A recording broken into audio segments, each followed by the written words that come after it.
Alam mo, hindi ata tama yung sinabi ni Defense Secretary Gibo, ang aking matalik na kaibigan, na para bagang kapag hindi sumasang-ayon dun sa kanilang punto de vista pagdating sa China, ay hindi na nagmamahal sa bayan. In fact, ang tawag pa nga niya, para mga traidor na nagiging maka-China.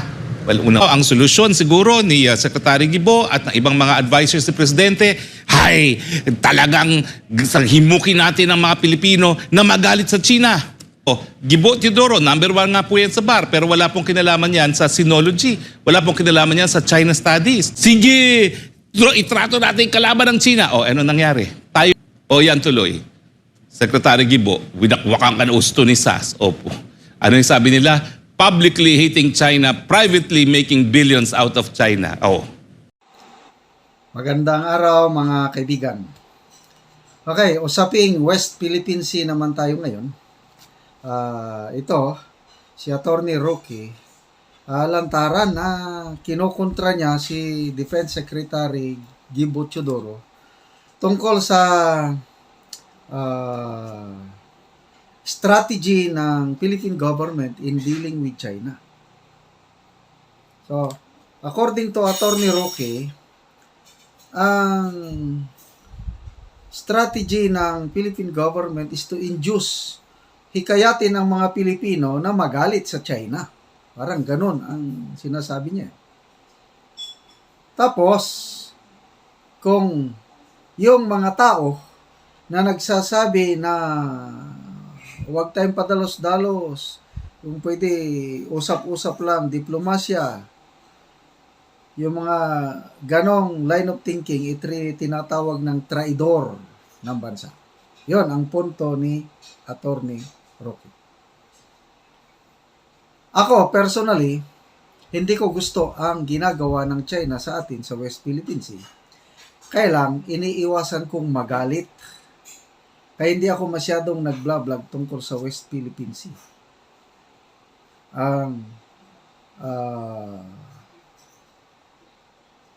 Ang ginagawa ng ating gobyerno ngayon is, yun na nga, parang talagang todo-todo na ang Philippine government is umaasa na talaga sa Amerika. So, ang China, unti-unti is nagiging palaban na ang ating stand. I commend na maligaya ako sa stand ng Philippine government, lalo na si PBBM, na not square in sa power territory, matapang talaga siya, ayaw niyang pagbigyan ng China. Tama yun. Kaya lang, the way we deal with China, agree ako kay Secretary Roque na dapat dahan-dahan, huwag padalos-dalos. Ang hirap pong makipaggera. Ako, 34 years po ako sa military service. Walang mananalo sa gera. Lalo na kung gera between nations. So, ito, pakinggan natin ang buong pahayag ni Secretary Roque sa kanyang programa sa SMNI para maintindihan natin bakit siya ganun na lang na although very respectful siya, kailang hayaang kinokontra niya. Mali, sabi niya. Mali si Defense Secretary Gibo. Ako, ang panawagan ko, kalmado lang tayo, but let's be firm na huwag tayong magbigay kahit kaunting teritoryo sa West Philippine Sea. Una-una, sino kaya ang tinutukoy ni Secretary Gibo? No? At pangalawa, kailan pa naging kasalanan sa demokrasya na magkaroon ng kakaiba o kaibang pananaw? Alam mo, sa demokrasya, importante talaga ang malayang pananalita. Kaya nga, yan po, isang karapatan na nakaukit sa Bill of Rights ng ating saligang batas. Bakit? Dahil lahat tayo naghahanap ng solusyon sa ating mga problema. At walang isang tao ang merong manupuliya para makaroon ng solusyon.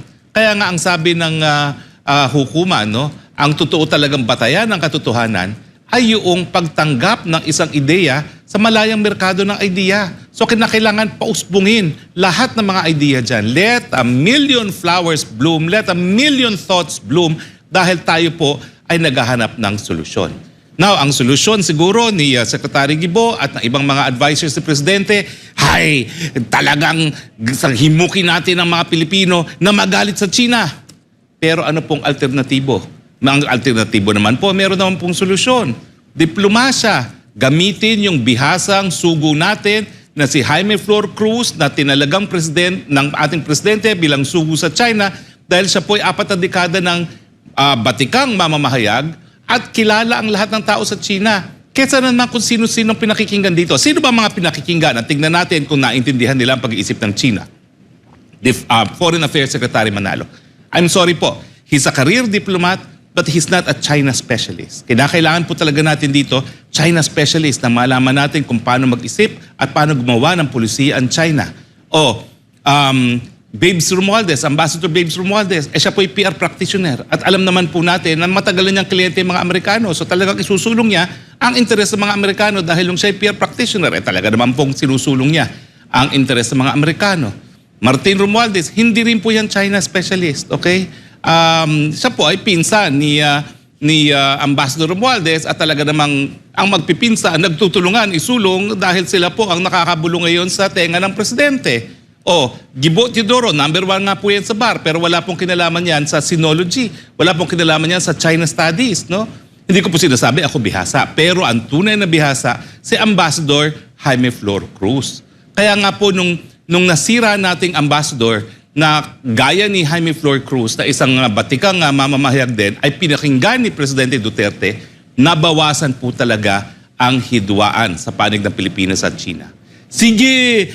Itrato natin yung kalaban ng China. Ano nangyari? Tayo po ngayon ang pinakamaliit na mga nakukuhang kapital galing sa China. Ang Vietnam po, maingay.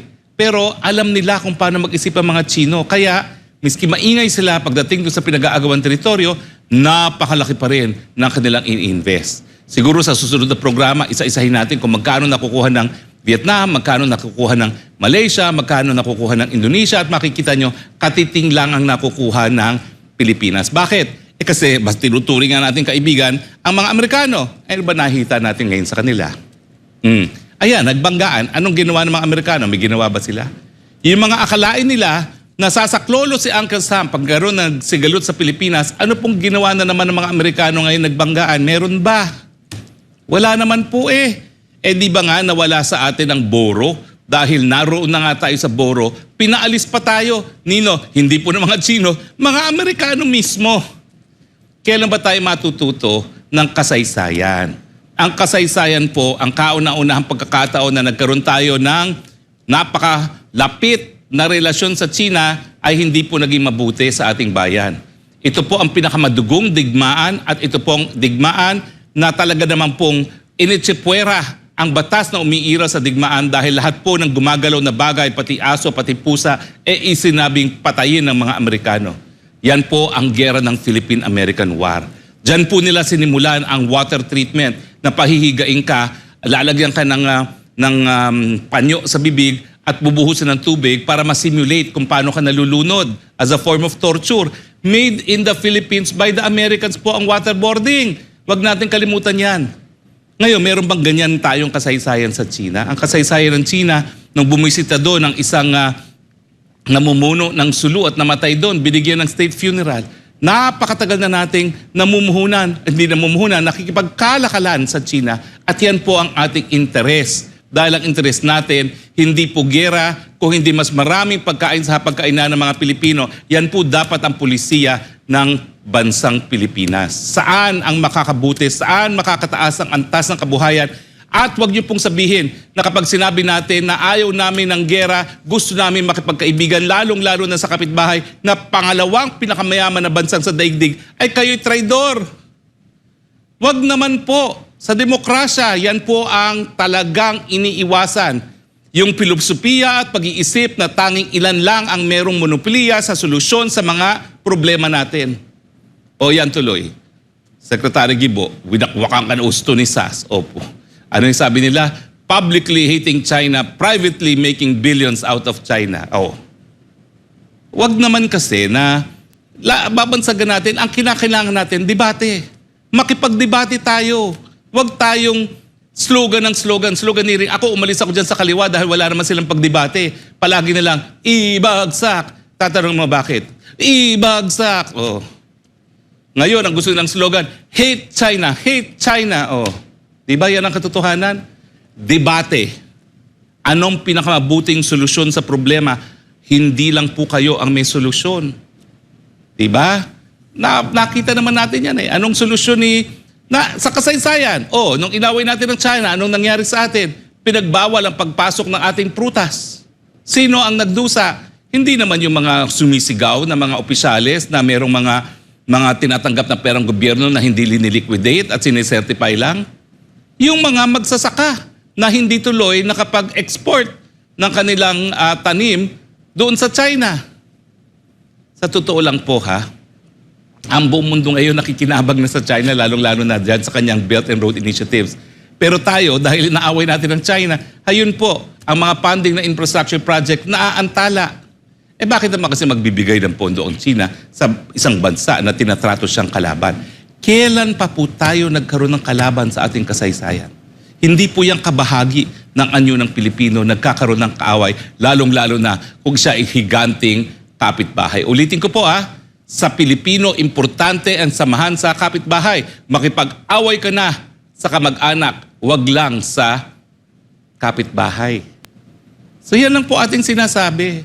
Wag naman pong nagbabansag ng traidor dahil talaga naman pong lahat ay importanteng mapakinggan dito sa issue nito. Dahil pag nagputukan po ng gera, ang mamamatay, mahirap na Pilipino, hindi naman po yung mga Pilipinong naka-Forbes mark nakatira. Diba po? Yung mga nakatira sa Tondo, yung mga nakatira sa Caloocan, na mga dahil wala na pong makain, sumapi po sa Philippine Coast Guard at sumapi po sa Philippine Marines. Sila po ang mamamatay kung magpuputukan. At para po sila mamamatay, ang mamatay ng dahil sa shawl. Well, tama po itong sinasabi ngayon. Lalong-lalo na ng aking kaibigan na si dating Solicitor General Francis Ardalesa, siguro mag-explore tayo ng bagong kaso. Wala po akong duda. Pagdating sa kaso, sa pagdanyos ng kalikasan, mananalo po tayo. Pero ano pong mahihita natin kung manalo tayo?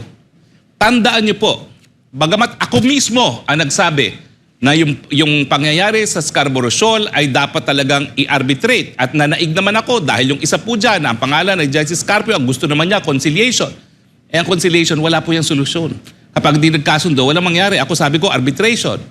Sa mga lectures ko po sa mga abogado, malinaw po yung sinabi ko. Nagsulat pa ako dyan sa Philippine Daily Inquirer. Ay, naku, nabanggit ko tuloy. Kung bakit dapat ituloy ang arbitration, no?